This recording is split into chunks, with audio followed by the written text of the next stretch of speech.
तो आज हम बात करेंगे कर्क लगन वालों के लिए वक्री शनि का प्रभाव कैसा रहेगा। 17 जून से 4 नवंबर तक शनि वक्री होने जा रहे हैं और इनका वक्री काल कुंभ राशि में रहेगा। लेकिन अगर वैसे दूसरे दृष्टिकोण से देखा जाए तो ये मीन राशि के स्काई में गोचर कर रहे हैं, जबकि राशि जो रहेगी वो कुंभ रहेगी। इस वजह से शनि का जो गोचर है देखिए काफ़ी ज़्यादा महत्वपूर्ण हो जाता है। और इनका गोचर आपको ऑलरेडी पता होगा, इसी साल जनवरी में ये कुंभ राशि में प्रवेश किए थे। उसके बाद ये लगभग मार्च के दौरान इन्होंने प्रवेश किया मीन राशि के स्काई में, जबकि राशि कुंभ ही है। उसके बाद ये 2026 तक लगभग ये मीन राशि के स्काई में गोचर करते रहेंगे। अब इनका वक्री काल आ गया, तो वक्री काल जो है, अब अगर आप कर्क लगन को देखेंगे तो कर्क लगन में ये सप्तमेश और अष्टमेश दोनों ही घरों के स्वामी हैं। और साथ में ये जो वक्री काल है वो काफ़ी अहम होने वाला है कर्क लगन वालों के लिए। सबसे पहले तो आप अपने चार्ट में शनि की प्लेसमेंट चेक कर लीजिए, शनि आपके चार्ट में बैठे हुए कहाँ पर हैं। इसके अलावा ये शनि का जो गोचर है काफ़ी अहम है। वो इसलिए अहम हो जाता है क्योंकि शनि आपकी कुंडली में एक तो केंद्र भाव के स्वामी, एक आपकी कुंडली में वो अष्टम भाव के भी स्वामी हैं। तो दो इस प्रकार के भावों के स्वामी हैं, जो एक तो काफ़ी अच्छा भाव है जो कि केंद्र का भाव है और एक दुस्थान है। तो ऐसे में कहीं ना कहीं आपके ऊपर जो इम्पैक्ट पड़ेंगे वो ज़्यादातर तो अच्छे ही होंगे, लेकिन फिर भी इन इम्पैक्ट्स को समझना बहुत ही ज़रूरी हो जाता है आप लोगों के लिए।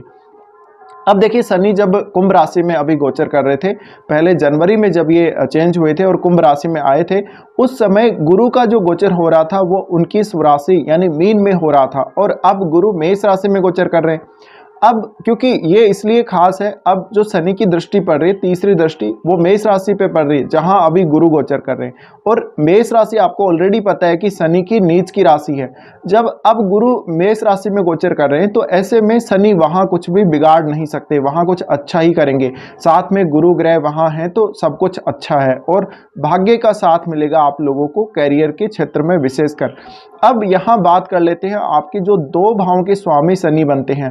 देखिए, सबसे पहले तो आपका सप्तम भाव से जुड़े हुए जितने भी कार्यों में आपको डिले हो रहा था, उन सब कार्यों में अब एक नॉर्मल तेजी आ जाएगी। जैसे वो नॉर्मल तरीके से काम चलने चाहिए थे वैसे ही वो चलेंगे। इसके अलावा आपके अष्टम भाव की बात करें तो अष्टम भाव से जुड़े हुए जो भी आपको गेन वगैरह होने थे वो आपको नॉर्मली होंगे। अगर पैतृक संपत्ति को लेके या कोई और संपत्ति को लेके विवाद चल रहा था तो वो विवाद आपका सुलझेगा। लेकिन सबसे मेन बात यह है कि इनकी जो तीसरी दृष्टि पड़ रही है वो आपके कैरियर हाउस यानी 10th हाउस पे पड़ रही है, जहां पे गुरु गोचर कर रहे हैं। और गुरु का गोचर काफ़ी ज़्यादा खास है आप लोगों के लिए। अब शनि यहाँ अगर दृष्टि डालेंगे वक्री होके, वो प्रभावों को स्लो नहीं करेंगे। नॉर्मली ये देखा जाता है कि जो नॉर्मल शनि स्थिति में होता है, मार्गी स्थिति में, उस स्थिति में वो काफ़ी ज़्यादा स्लो कर देता है चीज़ों को।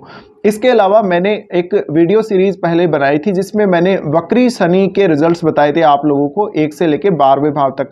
उसका आप प्लेलिस्ट में चेक कर सकते हैं और आपको वीडियो में भी नीचे डिस्क्रिप्शन में उसका लिंक मिल जाएगा। आप वो प्लेलिस्ट में अपना जो भी वीडियो है चेक कर सकते हैं और आप उस हिसाब से भी इसको देख लें कि आपका शनि कहाँ बैठा हो, कौन से भाव में बैठा हो, और उनकी दृष्टियों को भी आप काउंट कर लें।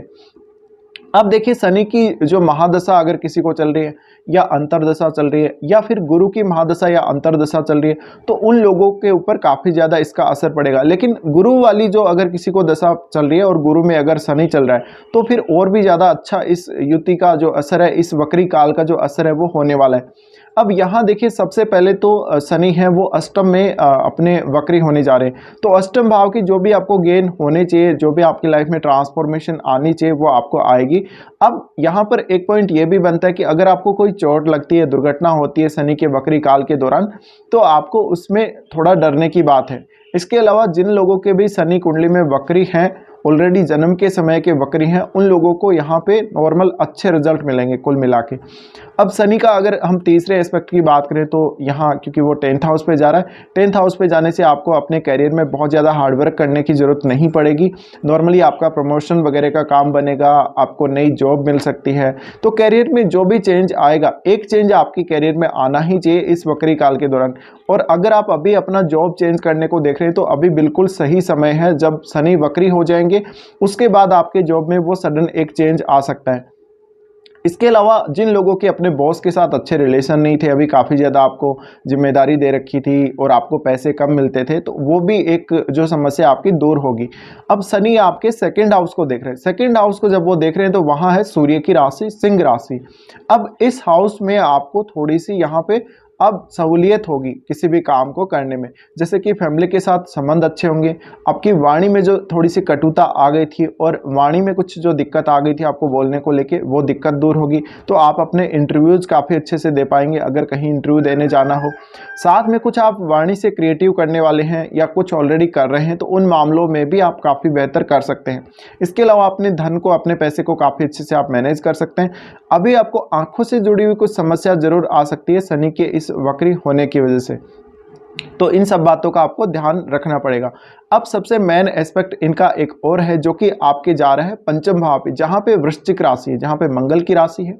तो वृश्चिक राशि पर जब इनका एस्पेक्ट जा रहा है वहाँ पे आपका पंचम भाव के कार्यों को भी ये बिल्कुल नॉर्मल करेंगे। और अब आपको पंचम भाव के कार्यों में अगर देखा जाए तो एक नॉर्मल स्पीड से आपके काम बनेंगे, यानी संतान वगैरह की प्राप्ति हो सकती है, आपको शेयर मार्केट से अच्छा लाभ हो सकता है, आपको प्रेम संबंधों में अच्छी सफलता मिलेगी, प्रेम संबंधों में जो कुछ समस्या चल रही थी वो दूर होगी। साथ में आप अपनी संतान से काफ़ी अच्छे से कनेक्ट हो पाएंगे, संतान की बातों को समझ पाएंगे, उनकी अंडरस्टैंडिंग, उनकी फीलिंग्स को काफ़ी अच्छे से जान पाएंगे। साथ में उनके साथ आपका जो म्यूचुअल अंडरस्टैंडिंग है काफ़ी अच्छा होगा। तो शनि का कुल मिलाकर अगर प्रभाव देखा जाए तो इस वक्री काल में काफ़ी अच्छा रहने वाला है। अब किस तरह से आप इस वक्री काल को प्लान कर सकते हैं, देखिए सबसे पहले अपने चार्ट में देखिए शनि बैठे हुए कहाँ पर हैं और क्या उनका गुरु से कोई संबंध है, दृष्टि संबंध है, या फिर गुरु के साथ युति करके बैठे हैं।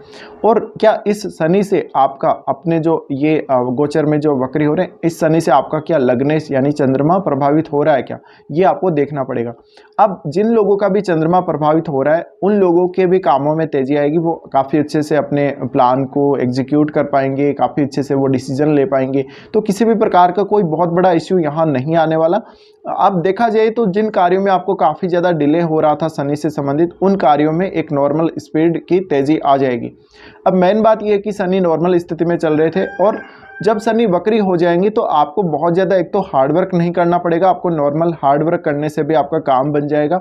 साथ ही साथ जहाँ जहाँ भी आपको कुछ फ्रस्ट्रेशन सामने आ रही थी, जैसे कुछ लोगों की मैरिजेस नहीं हो रही थी, इंगेजमेंट नहीं हो रही थी, बिजनेस अच्छे से नहीं चल रहा था कर्क लगन वालों का, उनका बिजनेस काफ़ी अच्छे से चलने लगेगा। साथ ही जीवन साथी के साथ अगर किसी भी प्रकार की आपको कोई प्रॉब्लम आ रही थी, जीवन साथी की सेहत को लेकर अगर कोई प्रॉब्लम आ रही थी, वो सारी प्रॉब्लम्स अब इस गोचर में दूर होने वाली हैं। तो आपके चार्ट में आप देखिए अच्छे से और शनि की दृष्टियों को भी काउंट कीजिए।